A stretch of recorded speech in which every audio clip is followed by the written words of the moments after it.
የእርግዝና ጉዳይ ነው። ይህንንም ታዲያ እየገፋባት በሄደ ቁጥር አሁን ላይ ያፌት ማወቁ የማይቀር ነገር ነው። ታዲያ በዚህ ጊዜ ግን የሚያስታውሰው ነገር ቢኖር እሱም አንድ ሌሊት እንኳን አብረው እንዳላሳለፉ ነው። ሌላኛው የጽዮንና የሉሊት ጉዳይ ነው። ሉሊት አሁን ላይ ምን ይድረስባት ምን ባይታወቅ ሁኔታ ላይ ቀን ሙሉ እየተሰቃየች ነው ያለችው። በዛ ላይ ለጽዮን እንደ መዝናኛ ሆናለች። ጽዮን ብዙም ነገር ባይታያትም ግን ለሷ ላይ ላደረሰችው ነገር እስከ ሞት የሚያደርሳትን ነገር ነበር ያደረገችባት። ያኔ ታዲያ ምን ያህል እልህኛ እንደሆነች እናውቀው ነገር ነው። ሌላው ናታንና ኤፍራታ ሁለቱ አንድ ላይ ሆነው በአንድ ቅዳቸው ላይ በድብቅ እየሰሩ ነው ያሉት ማንም ሳያውቅባቸው።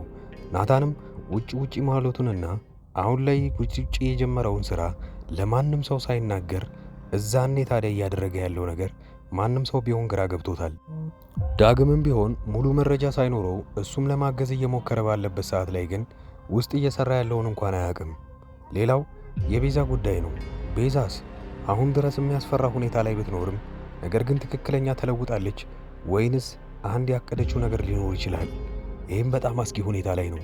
እነዚህን ሙሉ ጥያቄዎች አሁን በዚህ ቀደም በኋላ የምታገኙት ይሆናል።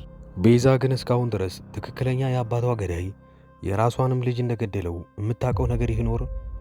ታዲያ ያንን በሰማች ቁጥርስ ከሌሎቹ ቀድማ ያፌትን የምትበቀለው ይሆናል? ይህንንም በአንድ ሲን አብረን የምናየው ይሆናል።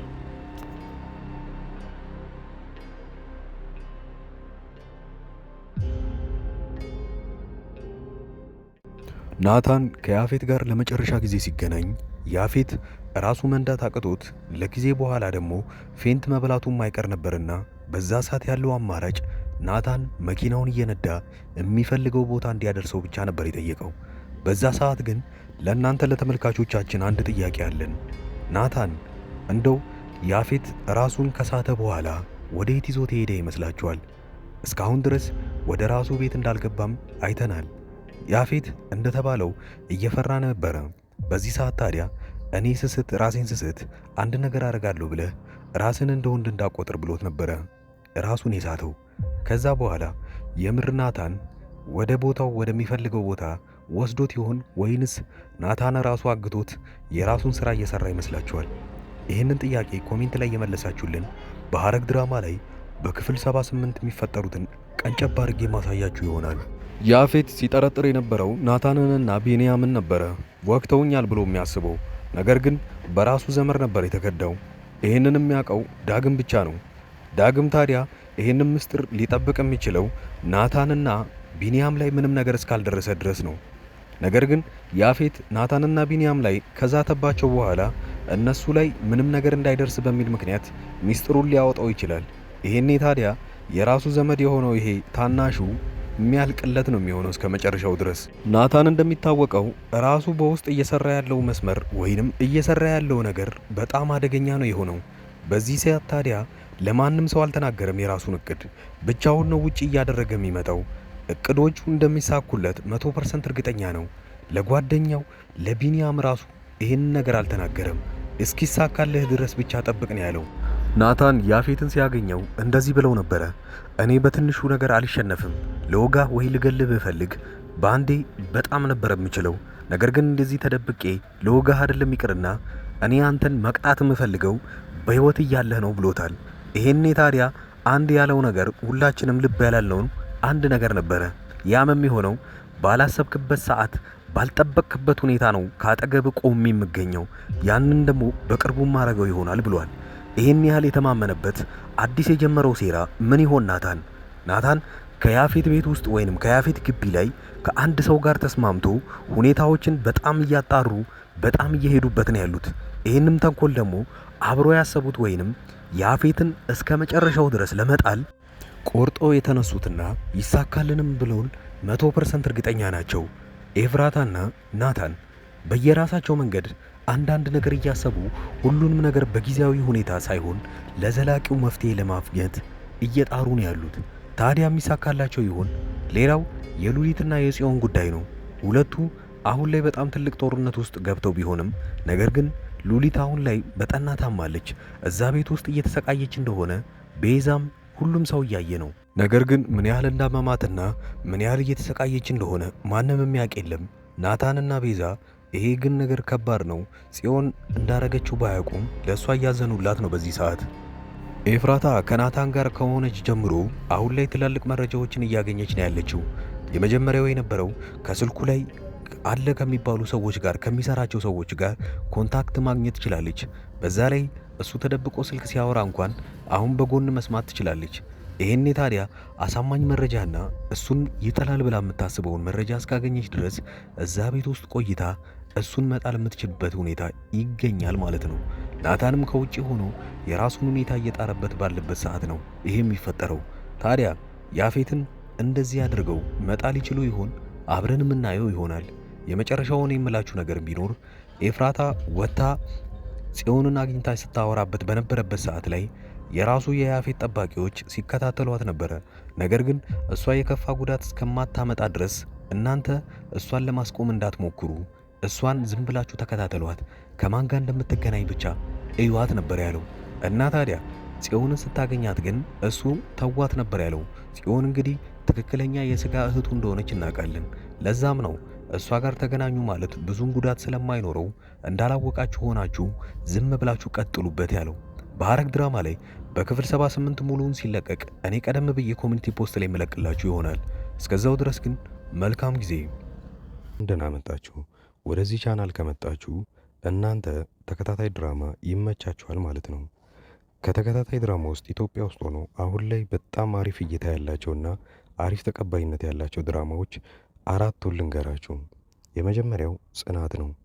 ሁለተኛው ሐረግ፣ ዮአዳን እና ክህደት ናቸው። የእነዚህን ተከታታይ ድራማዎች ካልጀመራችኋቸው እኔ አጠር ያለች ማብራሪያ ስለ እነሱ ሰጥቻችሁ ደስ ያላችሁን ድራማ እናንተ ትጀምሩታላችሁ። የመጀመሪያው ጽናት ድራማ ብዙዎቻችሁ የምትወዱት ይሆናል። ምክንያቱም ምናልባት ከአረብ ሀገር ሆናችሁ የምታዩ ሰዎች ካላችሁ ይሄ ድራማ ለእናንተ ነው። ጽናት ከሀገር ቤት ወደ ከተማ ትመጣና ወደ ውጪ እስክትሄድ ድረስ አንድ ቤት ውስጥ ተቀጥራ እየሰራች ነው። ታዲያ የቀጠረው ቀኗን ወይንም የበረራ ቀኗን እየጠበቀችና ብዙ ክፍያ ካደረገች በኋላ ያንን ስትጠባበቅ እዛ ሰራተኝነት የተቀጠረችበት ቤት ውስጥ እየሰራች እያለ አንድ ትልቅ ነገር ይፈጠራል። ከአሰሪው ልጅ ጋር ግንኙነት ትጀምርና ብዙም ሳይቆይ ነገሮቹ ይበላሻሉ። በዚሁ ላይ የሚያጠነጥን ፊልም ነው። ሁለተኛው ሐረግ ድራማ ላይ ሁለት በትንንሽነታቸው የሚታወቁ በአባት አንድ የሆኑ ወንድማማቾች ነገር ግን ካደጉ በኋላ በጣም ትልቅ ጠላት ሆነው እዛ ላይ የምናየውን ነገር አብረን እናያለን። ፍቅረኛ ይነጣጠቃሉ፣ ንብረት ይነጣጠቃሉ። ነገር ግን ወንድማማቾች እንደሆኑ አያውቁም። ሐረግ ድራማ እዚህ ነገር ላይ ነው የሚያጠነጥነው።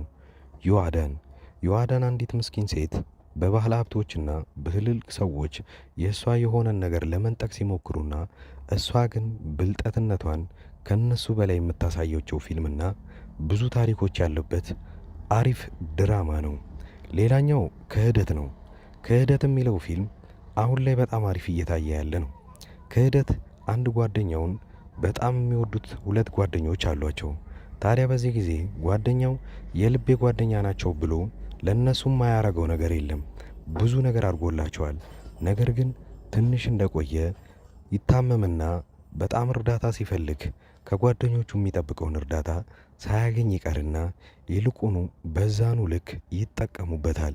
ይሄኔ ታዲያ እሱ ካወቀ በኋላ ምንን ማድረግ እንዳለበትና እንዴት ከነዚህ ጓደኞች ሊበቀል እንደሚችል የሚያሳይ አሪፍ ፊልም ነው። አሪፍ ጥራትና አሪፍ ኳሊቲ ተደርጎበት ካራክተሮችም በጣም አሪፍ የሆኑና የሚያጓጓ ፊልም ሐረግና ክህደት ናቸው።